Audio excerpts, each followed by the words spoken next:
जहां याकूब मेमन की कब्र है वो मुंबई जामा मस्जिद ट्रस्ट के अधीन आती है। ट्रस्ट के चेयरमैन शोएब खतीब ने कब्र को मजार की शक्ल दिए जाने के आरोपों से इनकार किया और कहा कि याकूब मेमन के लिए कुछ भी खास, कुछ भी स्पेशल नहीं किया गया है जिस पर हंगामा किया जाए। ये जो न्यूज़ चली है, ये इस न्यूज़ के अंदर कोई हकीकत नहीं है कि याकूब मेमन के लिए मार्बल लगाया गया, याकूब मेमन के लिए लाइट लगाई गई या उसके लिए कोई स्पेशल कुछ किया गया। ये एक कॉमन प्रोसेस है जो बड़े कब्रिस्तान के अंदर बहुत सी कब्रों के ऊपर मार्बल लगाया गया है। और ये जो लाइट वाली वीडियो आप लोग देख रहे हैं, ये बड़ी रात के टाइम पे जो शबे बारात के वक्त पिछले 3 साल में कोविड के वजह से नहीं हुआ था, ये मर्तबा पूरे कब्रिस्तान को, सिर्फ बॉम्बे के बड़े कब्रिस्तान को ही नहीं, पूरे बॉम्बे के कब्रिस्तान के अंदर ये सुविधा की गई थी कि हम जब हमारे मरहूमीन के लिए आते हैं तो उनके लिए, उनके खुशी के लिए, उनकी ईद के तौर पर हम मनाते हैं। तो ये सब चीज़ें जो है, ये जो वायरल हो रही है, हम याकूब मेमन के लिए कोई सिंपैथी नहीं है। उन्होंने देश के लिए बहुत बड़ा नुकसान किया था, हम क्यों उनके लिए ये सारी चीज़ों की सुविधा देंगे। दूसरी बात, उस याकूब मेमन की कब्र के अलावा उसके अंदर 17 कब्रें, आप लोगों ने अगर जाके देखा होगा और नहीं देखा होगा तो आप लोग जाके देखें।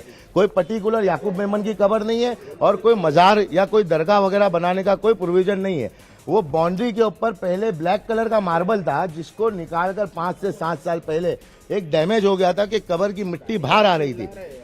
उसकी वजह से जो भी था, पेड़ का इशू था या जो भी था, तो उसकी वजह से उनके कुछ दूर के रिलेटिव है, उन्होंने एप्लीकेशन फाइल करने के बाद में उसको प्रोसेस को कंप्लीट किया। तो आप लोगों के चैनल के माध्यम से हम आप लोगों के अपील करते हैं कि ऐसी कोई बात नहीं है जिसको लेकर रूमर फैलाया गया है। आपसे रिक्वेस्ट है कि देश के माहौल को शांत बनाए रखे। तमाम सफाई और हंगामे के बीच आतंकी याकूब की कब्र को लेकर सियासत भी शुरू हो गई है। राम कदम ने कब्र की पुरानी और नई तस्वीरों को पोस्ट किया है और लिखा है कि बम कांड के दोषी आतंकी याकूब मेमन की कब्र सजा सवार कर कब्र को मजार बनाने की साजिश रची गई और ये उद्धव ठाकरे के राज में हुआ।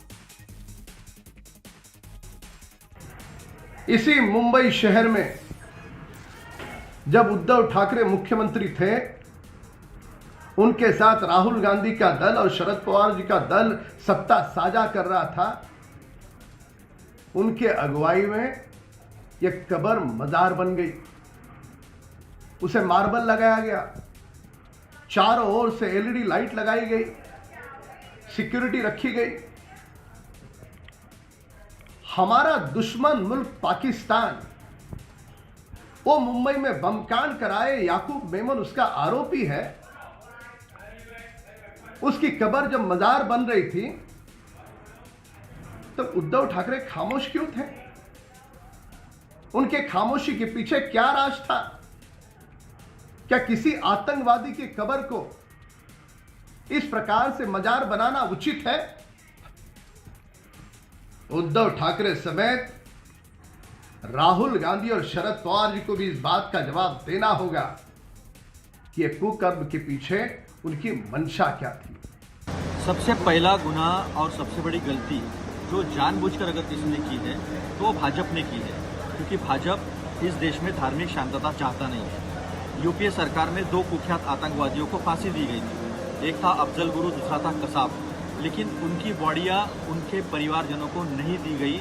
उन्हें निश्चित स्थल पर दफनाया गया। जो भी है, अमेरिका के सील कमांडोज ने जब ओसामा बिन लादेन को मारा, उसे समंदर के अंदर गाड़ दिया गया।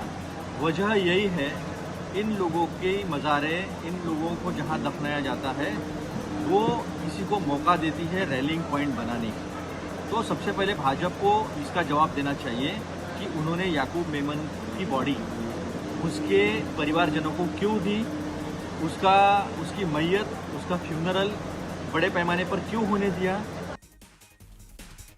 सुना आपने किस तरह से इस मामले में सियासत हो रही है। इस बीच इस मामले से जुड़ी एक बड़ी खबर आपको बता दें, मुंबई पुलिस के डीसीपी याकूब कब्र मामले की जांच करेंगे। एलटी मार्ग थाने की सीनियर इंस्पेक्टर जांच अधिकारी होंगी।